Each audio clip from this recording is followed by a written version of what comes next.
some basic calculations required for propellant burn rate prediction. This is a topic that was discussed in some detail during the lectures. So I'll show you the basics. I probably went through the equations a little bit faster during the lecture. What we will do now is take a simple propellant composition and try to go through the steps of propellant burn rate calculation. Okay.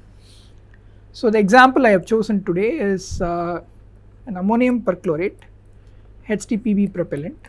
Remember that ammonium perchlorate is the oxidizer and HTPB is the fuel. The propellant I have chosen today has 86% ammonium perchlorate and rest is HTPB, 14% HTPB. Okay. Remember that you may recall that the stoichiometric AP HTPB proportion is close to about 90% AP and 10% HTPB, but there are processing issues associated with mixing a lot of solid ammonium perchlorate into liquid monomer of hydroxy terminated polybutadiene. Therefore, in practical applications, typically the total amount of solid substances including ammonium perchlorate, aluminum, catalyst, etc. does not exceed 86-87%. So the example I have chosen is 86% AP and 14% HTPB. In this particular example, we will take this 86% AP to be composed of two different particle sizes. One is 400 micrometer and the other is 20 micrometer. Usually in practice this is referred to as coarse AP, this is referred to as fine AP. Okay. We will assume that of the 86%, 43% is 400 micron and another 43% is 20 microns and the rest is HTPB.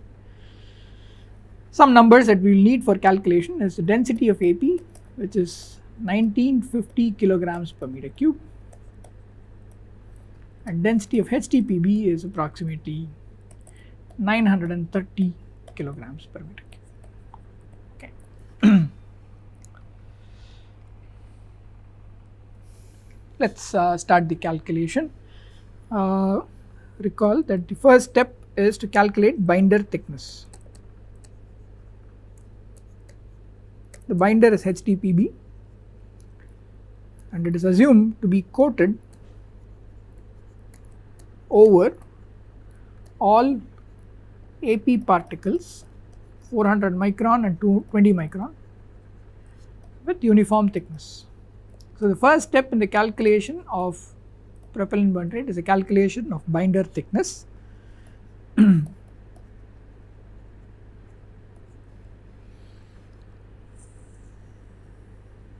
Okay. So the first step in that is to calculate how much binder is there to begin with. So volume of binder or volume of HTPB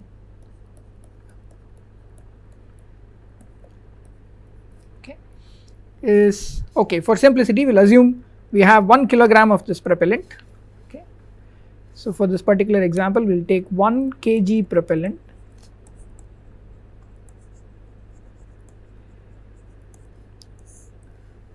%, is AP, therefore 860 grams is AP. Out of that, 430 grams is 400 microns. Assume that you are making a 1 kilogram batch. To make a 1 kilogram batch of this particular composition, you should take 430 grams of 400 micron AP, another 430 grams of 20 micron AP, and 140 grams of HTPB plus other curing agents and other additives which are added to HTPB, but I will simply refer to that entire mix as HTPB. Okay. Therefore, the volume of the binder is the mass of the binder by the density of the binder. Okay.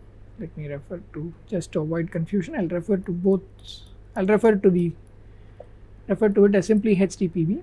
Mass of the binder is 0.140 kilograms, we just saw it is 140 grams, divided by the density of HTPB is 930. Okay.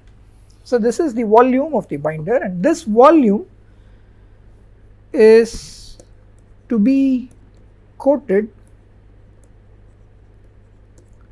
over 430 grams of 400 micron AP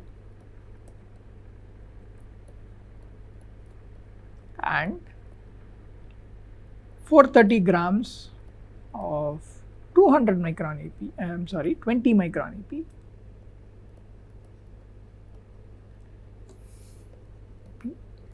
with uniform thickness, which we'll assume is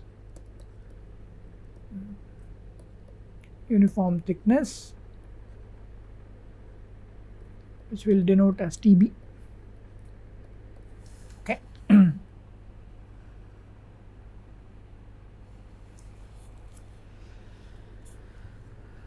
Now it's very simple. You have consider one 400 micron AP particle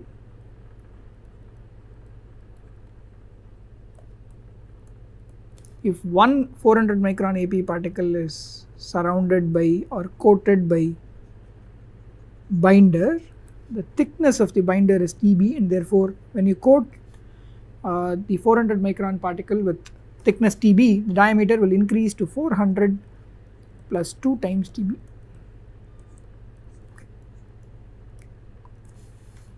Right.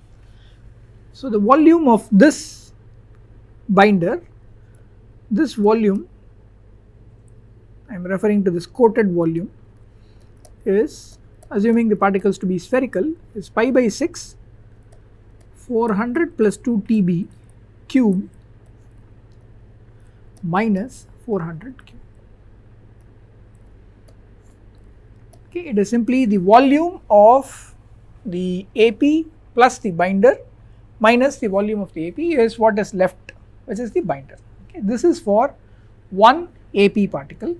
Therefore, the total volume is this multiplied by number of 400 micron AP particles. So, number of 400 micron AP particles is simply the mass of 400 micron AP particles, which is 430 grams, so 0.43 kilograms, divided by the mass of one AP particle. Mass of one AP particle is the density of AP multiplied by the volume of one AP particle, which is pi by 6 400 by 10 raised to 6 cube. Okay. So, this will be a very large number, but this, when multiplied with the volume of a binder coating one particle, we will get all the binder coated over 400 micron particle. Similarly, 20 micron and same thickness.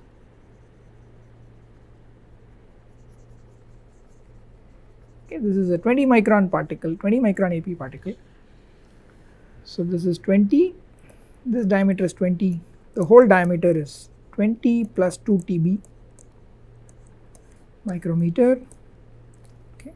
Similarly, this volume 400, volume over 400 is this much, volume over 20 will be 20 plus 2 TB cube minus 20 cube times N20, and N20 would be same 0.43. Okay. So, we were looking at volume 400 is N400 multiplied by pi by 6, 400 plus 2 TB the whole cube minus 400 cube, and volume 20 is N20 pi by 6, 20 plus 2 TB the whole cube minus 20 cube. N400 is 0.43 by 1950 pi by 6, 400 by 10 raised to 6, 10 raised to 6 because we are converting microns to meters. Okay. And N20 will similarly be 0.43 over 1950, which is the density of AP, pi by 6, 20 by 10 raised to 6 cube. As you can immediately see, N400 itself will be a large number, and N20 will be 8000 times more. Okay, so 400 micron surrounded by binder, 20 micron surrounded by binder. Even visually you can appreciate the fact that 400 micron is AP rich and 20 micron is fuel rich, and for every 400 micron particle, since 400 micron and 20 micron are in equal mass proportion, for every 400 micron particle there will be 8000 20 micron particles. And this is a major source of heterogeneity of these composite solid propellants, and that is the reason why the statistical approach is required for calculating its burn rates. So we have calculated the volume. Now all we need to do is recall that we calculated the volume of the binder. Volume of the binder or volume of the HTPB is 0.14 by 930, and this will be the volume if it is coated with thickness TB over 400 micron and 20 micron particles. So by equating this to volume 400 plus volume 20, you can see that the only unknown in this equation is the binder thickness, which you can calculate. I already calculated it. Turns out to be around 1.8 micrometer. Okay. So a 400 micron particle is coated with 1.8 micron thickness binder, and a 20 micron particle is also coated with 1.8 micrometer thickness, and that's the reason why the 400 micron particle has lot more AP than proportionally, the fraction of the AP of the large particles is much higher than smaller particles, and that is in fact the next thing that we will calculate. With this thickness, we know this is 400 microns, we know the thickness of the binder, we can calculate the percentage AP. So the percentage AP for this particle is, as I said, very high. This is mostly AP, 97.6% AP, and this is 76.2% AP. Okay, so this is AP rich, this is fuel rich. Okay, let me make a quick table. AP,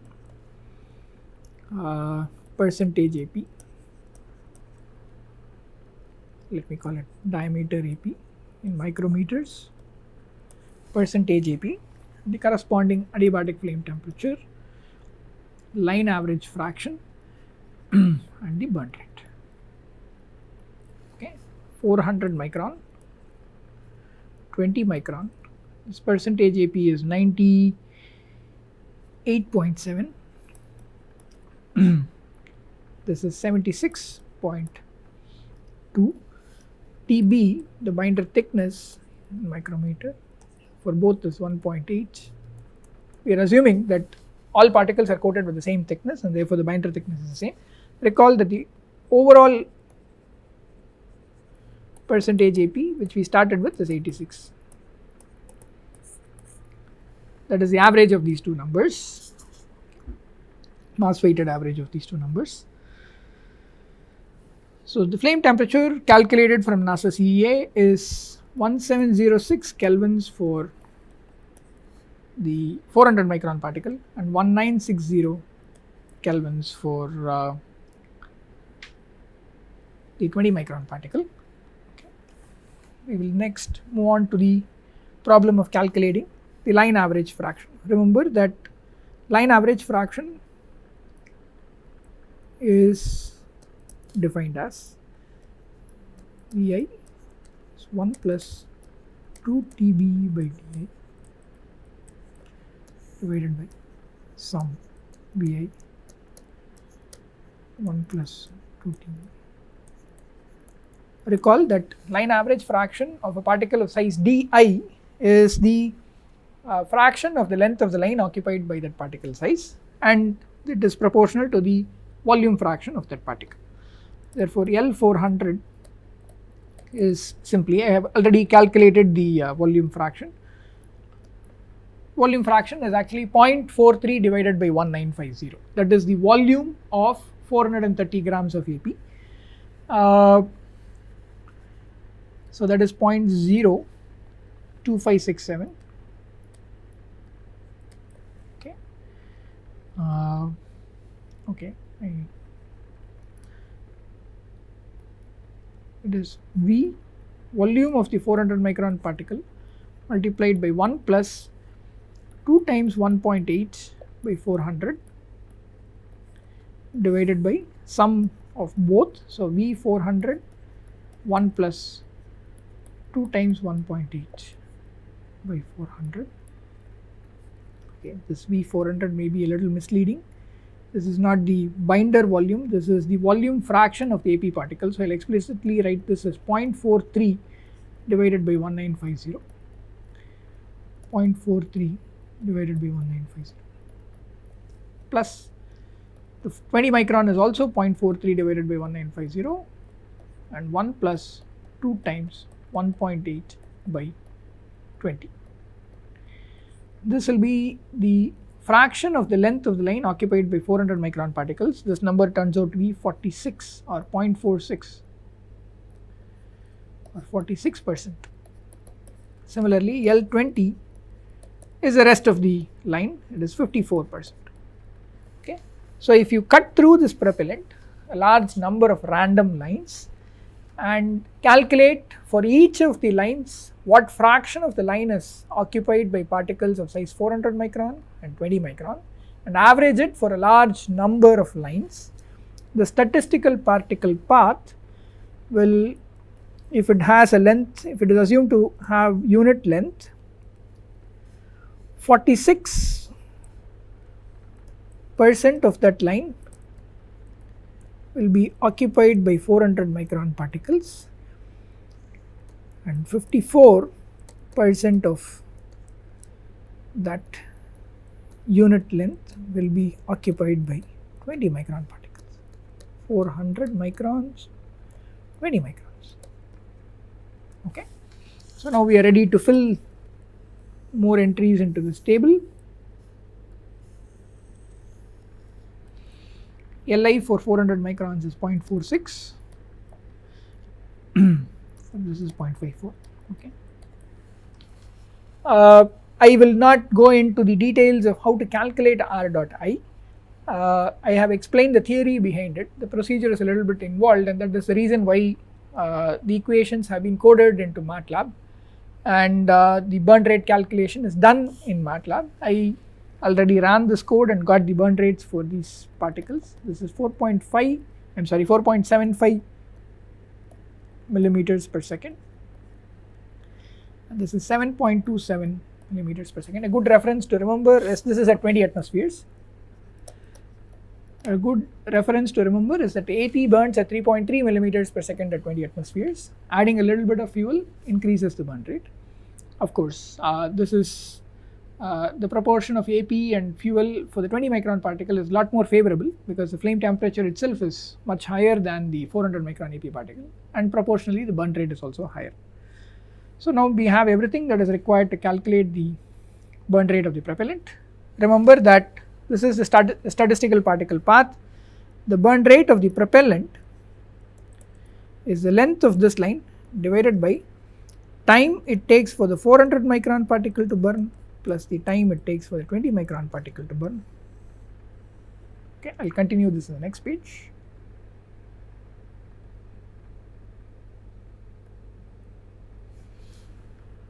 So we have this 400 micron particle occupying 46% of the line, and 20 micron particle occupying 54%.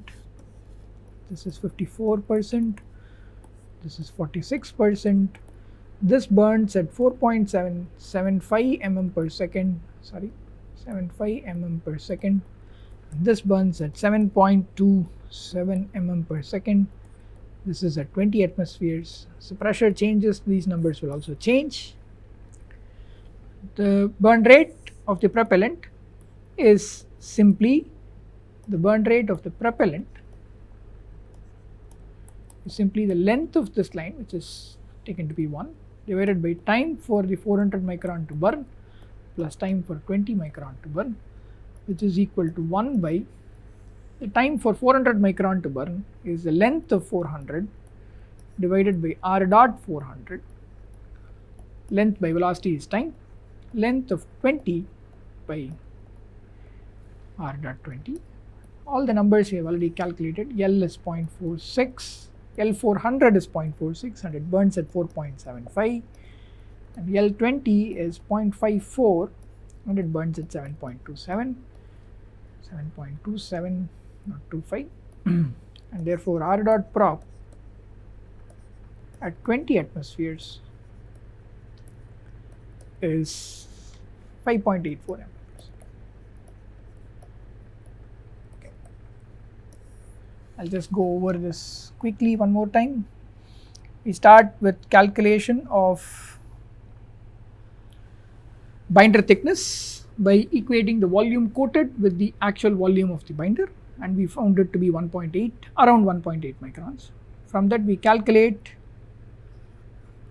first we calculate binder thickness, then we calculate the percentage AP from the size of the AP and the binder thickness, and then look up from the tabulated flame temperature values, we look up the flame temperature values, and from using the heterogeneous quasi 1D theory or the quasi 1D model, we can calculate these burn rates, which I have not explained in this video, but there is a MATLAB code that is available. I'll show it to you at the end of I'll show you where you can get a copy of that code at the end of this lecture.